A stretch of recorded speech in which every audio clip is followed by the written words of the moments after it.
a first kidney from a genetically modified pig was successfully attached to a brain-dead individual and functioned well for more than 2 days. The video before, we talked about Pablo Escobar's hippos being legally labeled as humans, and now we're seeing organs grown within animals, within hippos, within other animals being transferred over to humans for organ transplants. There's stories of organs that have been given from one dead person to a living person. Their sex changed, sex interests changed, their desires and their food interests changed, and all those other things were adapted. So what's going to happen when organs from animals are being transferred in? And pretty soon they won't even tell you that these are genetically modified pigs or other aspects. They'll just tell you these are regular organs because it'll be discriminatory to label them as such. Very dystopian future we're getting to, and these are not accidental news reports that are putting out there in these very specific times, where even calling a woman is seen as a social taboo because woman is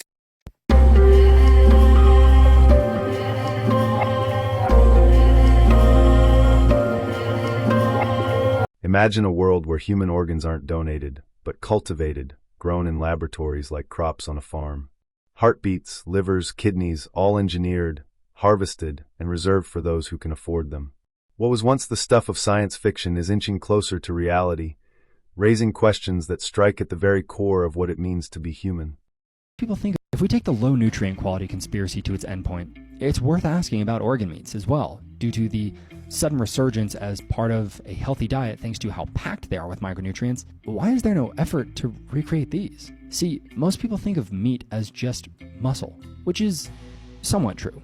Lab-grown meat grows as more of a goop, though. They call it cell slurry. I call our product Little Lisa's patented animal slurry. They spread it out on these thin sheets to give it a meat-like shape, but they aren't able to recreate blood vessels, tendons, ligaments, nerves, and fat cells. Interestingly, under the law, no blood can be there, and generally no bone. For us, it was breaking that down to figure out what makes meat tasty. What makes meat meat? This is one of the reasons that you only see chicken nuggets and ground beef. Like I said, it's already mush.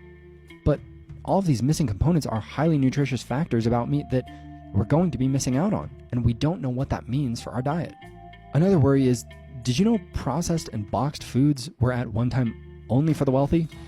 Who's the primary consumer of them now, though? People in poverty. This is called democratization. Designer foods, much like everything, begin immediately with the wealthy, who try it out, they test it out, and eventually it finds its way down to those in poverty, the same way that you see homeless people with cell phones now. Advances in stem cell research and tissue engineering have made lab-grown organs increasingly feasible. Scientists can now coax cells to form complex structures, mimicking fully functional organs. The promise is undeniable, a world without waiting lists, without organ rejection, without lives cut short due to scarcity. But with every breakthrough comes a shadow, a slippery slope where human life becomes a resource to be managed, traded, and optimized. Behind me is easily one of the most incredible images I've ever seen. This is an artificial human cerebellum, neurons firing. Stem cells have been grown into a human brain, and we're seeing the kind of neural functioning we would see in a real person. As you may know, for the last decade, scientists have been growing the tiny brains, little human brains grown from stem cells, which have a variety of uses. And they're pretty powerful all on their own. You can even have them operate robots. But growing components of the hindbrain has been difficult. One of the arguments against them being conscious, which they're not yet, is that they don't have a brainstem and don't have components of the hindbrain like the cerebellum. The brainstem is what allows you to be conscious in the medical terminology. And yes, we can grow that, as well as the cerebellum, which controls functions like balance and your ability to control your body effectively. It may also have some implications for consciousness. Look, you have this fairly large processing unit that essentially has the consistency of butter, which controls everything in your body. It is, however, hard to grow a brain when you don't have a physical body to do it. One of the solutions has just been to assemble them like Legos. Because brain organoids are essentially still stem cells, they can do a lot of very invasive tasks that adult cells can't. Like, we know that we can control a decapitated mouse with them. Technically, if you grow a brain organoid near a spinal column of a decapitated mouse fetus, it will develop little neural projections, and it can even control the muscles. One of the great limitations, which was vascularizing them, giving them oxygen, seems like it's not that much of a limitation any longer. You can actually grow a vascular system along with them. Because we're working with very plastic stages in human development, it works together. Having oxygenation will help us overcome a lot of the limitations in growing and developing them. But now, since we're at the point where we could maybe give them a brainstem and every component of the brain, there is the question of, what is that going to look like? We can use them for things like computation, which they're very effective at. But no one really knows what having a complex brain is going to look like when you're controlling a robot. Could we create consciousness? Well, we have the components, and I am morbidly fascinated to find out. I'll keep telling you guys about it if you'll keep listening. This raises a chilling question. If we can grow human organs on demand, should we? Who decides who gets access to these spare parts and who doesn't? Could a future emerge where the wealthy literally live longer, while the less privileged are left behind, their lives measured against economic ability? When biology becomes a commodity, morality must follow closely, or risk being left in the dust. This is like one of the biggest technological, genetical technologies that are coming out. People don't know this, and it's being developed in Israel from the same company where, what's his name? The guy from the Titanic. Aleph Meats already create 2 restaurants where they sell chicken burgers with lab-grown meat. It's very successful, moving to very high ends, right?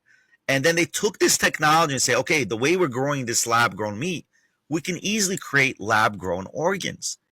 Lab-grown organ farms force us to confront uncomfortable truths. Do we value life equally, or only in units of usefulness and wealth? What happens to our humanity when the sanctity of the body is reduced to a warehouse of spare parts? These are not just questions for bioethicists. They are questions for every one of us, because the decisions we make today will shape the world of tomorrow. Lab-grown meat is made from cancer cells? A chicken or a cow or whatever. That's because regular cells from a piece of animal meat, for example, just simply don't grow fast enough. Regular animal cells only multiply a few dozen times. So yeah, you're never going to get your lab-grown meat factory going with cells like that. You need a type of cell that will grow to infinity super fast. And you want to know what cells multiply super fast? Cancer cells. Think about it. Tumors grow fast and get out of control, which is why cancer is so scary. But that also makes cancer cells the perfect catalyst for lab-grown meat. But obviously, people knew that the reason you can grow monstrous masses of meat so quickly was because you were using cancer cells. They would chuck their lab-grown meat right into the toilet. So you call them immortalized cells instead. Immortalized cells lines derived from various sources that have chromosomal abnormalities or mutations that permits them to continuously divide, such as tumors. So you mean to tell me the lab-grown meat is fucking cancer cells? Yeah, let that sink in. Let me know what y'all think about lab-grown meat being cancer cells in the comments. Like and follow for more wisdom and stay tuned. As we stand at the edge of this new frontier, one truth becomes clear. Science may give us the power to engineer life, but it cannot dictate the ethics of living it. The question remains, how far are we willing to go, and at what cost to our humanity?